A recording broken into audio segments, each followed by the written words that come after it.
Assalamualaikum warahmatullahi wabarakatuh. Hamidannillah wa shollian ala Rasulillah. La haula wala quwata illa billah. Amma ba'd. Ada banyak pertanyaan kepada Al-Fakir tentang bagaimana anak-anak ini menghadapi suasana liberal yang kemudian banyak di antara para wali santri ingin menyerahkan anak-anak ini untuk belajar di pondok pesantren.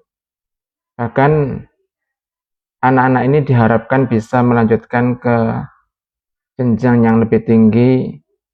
Dalam hal ini yang menjadi kiblat ilmu adalah di Mesir. Ada beberapa yang menjadi konsentrasi pembelajaran. Yang pertama adalah tentang bahasa Arab, termasuk juga untuk melengkapinya adalah bahasa Inggris. Kemudian hafalan. Jadi berlomba-lomba untuk memperbaiki bahasa Arabnya dan berlomba-lomba untuk meraih hafalan yang terbanyak. Kemudian apa yang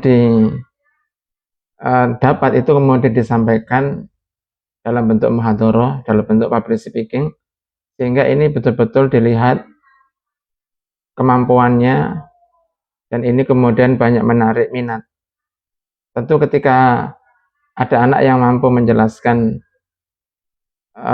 sebuah hadis ataupun sebuah ayat, ya, suatu ayat, bagaimana tafsirnya, menjelaskannya dengan jelas, ya, dengan ekspresi yang bagus, dan juga dengan hafalan yang bagus, maka ini kemudian menjadi hal yang sangat menarik bagi para wali santri. Sebagaimana hukum ekonomi, ketika itu menjadi hal yang menarik, maka kemudian pondok pesantren berlomba-lomba untuk mendapatkan hal ini, yaitu bagaimana segera anak-anak ini ditampilkan dalam kemampuan berbahasanya, public speakingnya, serta bagaimana hafalannya. Apakah ini penting? Tentu ini sangat penting. Bahkan ini menjadikan salah satu daripada ukuran pembelajaran itu efektif, pembelajaran itu berhasil diserap oleh anak.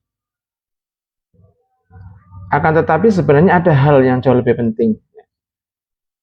Yang jauh lebih penting daripada kemampuan public speaking, jauh lebih penting daripada kemampuan bahasa Arab, termasuk bahasa Inggris, jauh lebih penting daripada capaian hafalan yang didapat oleh anak-anak.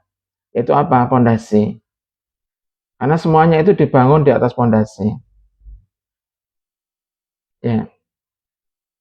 Al-Fakir menemukan banyak kasus di Mesir, ya.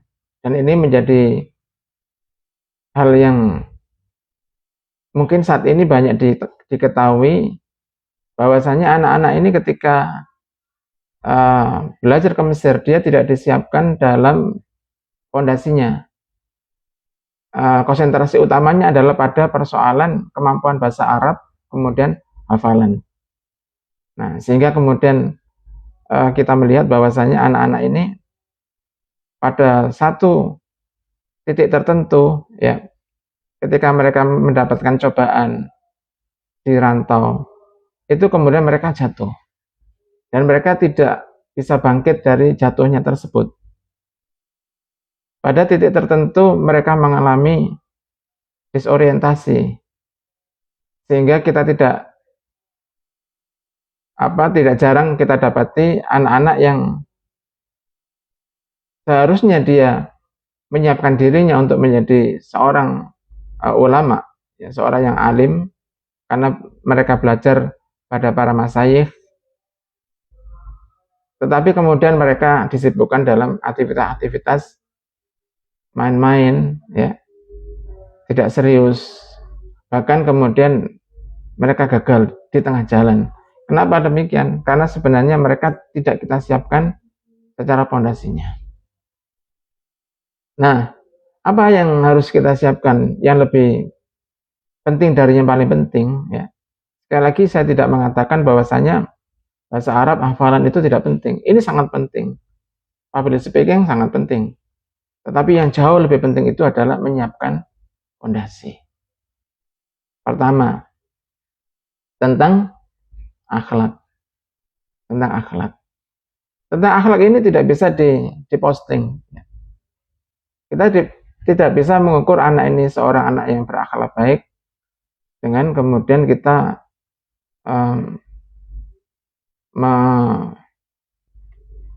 marketingnya, ya, menjualnya dalam tayangan-tayangan. Kenapa? Karena ini persoalan yang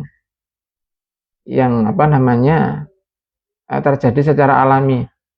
Ukurannya apa? Ukurannya ketika dia itu diterima di masyarakat di mana dia hidup, ya. Sebab orang yang mempunyai akhlak yang bagus itu pasti dia disukai. Ya. Orang tidak akan bisa menolak untuk tidak suka. Ya, akhlak itu seperti apa? Suka memberi, suka menolong, kemudian mendengar perkataan orang yang berbicara, menghargai perbedaan, sabar, ikhlas. Ini kan tidak bisa diposting lalu kemudian dijual, ya, sebagai satu marketing dalam sebuah lembaga pendidikan.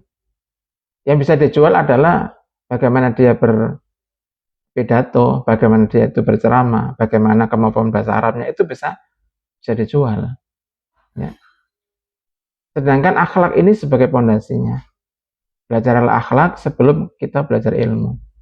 Ini pesannya. Yang kedua, tentang ibadah. Tentang ibadah ini menjadi hal yang sangat penting. Kita banyak melihat bahwasanya anak-anak ini belum bagus ibadahnya. Ya, dalam arti tentu bukan ibadah yang wajib, ya. Ini sudah tidak kita bahas, tetapi ibadah-ibadah sunnah, ya. Bagaimana qiyamul lailnya, bagaimana puasa Senin Kamisnya, bagaimana zikir dia, bagaimana dia membaca Al-Quran di saat sepi dan seterusnya. Ini adalah hal-hal yang menjadikan dia itu kuat dalam hal ibadah. Kenapa? Karena kalau kita melihat fenomena anak yang kemudian terjadi runtuh, jatuh, lalu dia tidak bisa bangkit kembali, itu disebabkan karena dia tidak mempunyai tempat untuk berpulang. Jadi kalau kemudian ada persoalan, kemana dia kembali? Maka dia kembalinya ke sajadah, dia sujud. Kemana dia kembali ketika dia mempunyai persoalan-persoalan hidup? Kembalinya kepada doa, kembalinya kepada ibadah. Sehingga orang ini akan sulit sekali untuk jatuh. Dia orang yang kuat. Dia orang yang kuat. Kemudian berikutnya adalah siroh. Ya, siroh. Siroh ini lengkap, ya.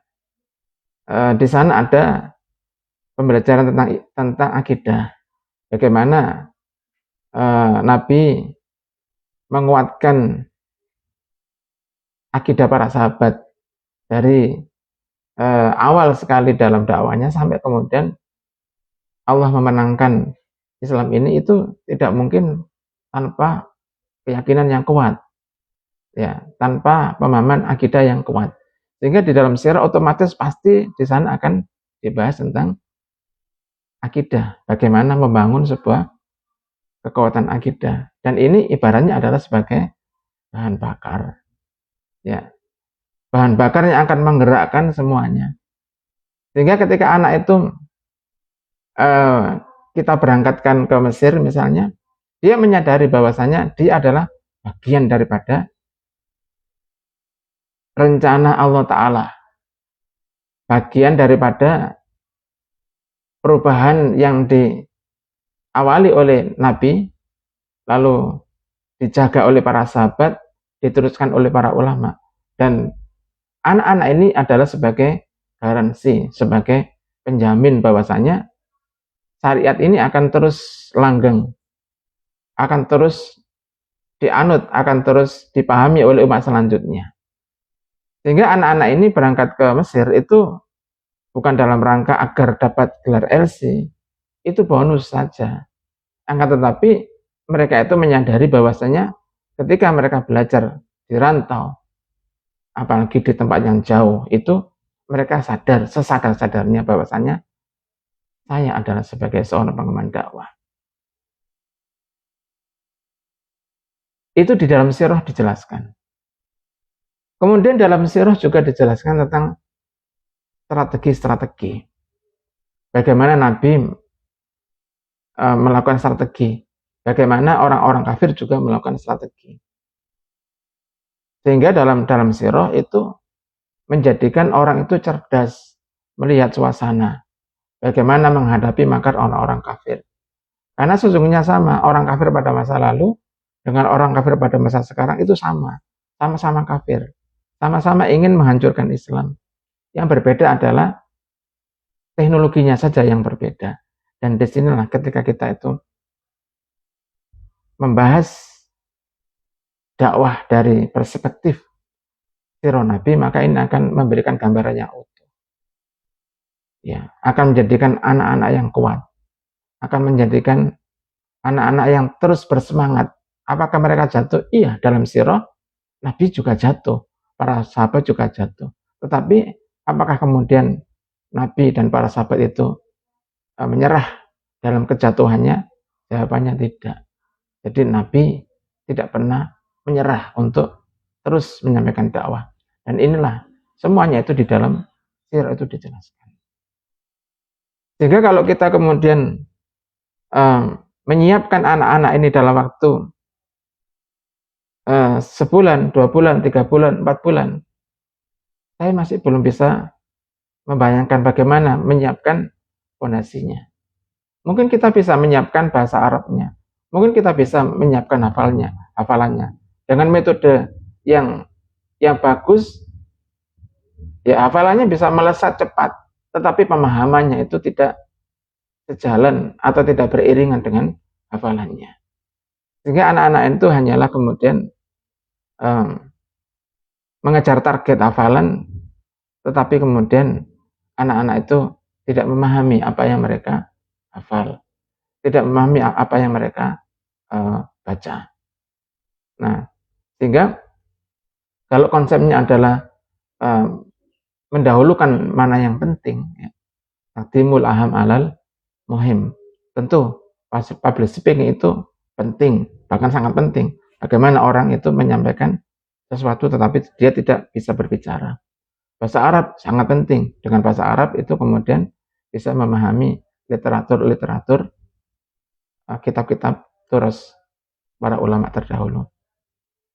Hafalan, bahkan ini menjadi syarat untuk bisa kemudian diterima di Al-Azhar. Tetapi yang jauh lebih penting itu adalah menciptakan fondasi. Sehingga anak-anak itu tahu benar ketika mereka belajar di pondok itu dia dipersiapkan untuk menjadi pengemban dakwah, dan pengemban dakwah itu bukan sekedar bisa berpidato, tetapi pengemban dakwah itu juga bisa merencanakan. Pengemban dakwah adalah bisa membuat strategi. Pengemban dakwah itu adalah seseorang yang ikhlas. Pengemban dakwah itu adalah seseorang yang sabar. Pengemban dakwah adalah seseorang yang mewarisi seluruh sifat-sifat kenabian. Dan kemudian untuk melengkapi kemampuannya itu kemudian public speaking, bahasa Arab, hafalan, itu akan sangat menunjang kemampuannya. Maka jangan terjebak. Kita sering terjebak kepada hal yang tampak. Seperti rumah, ibarat rumah. Kita terjebak pada penampilan luar.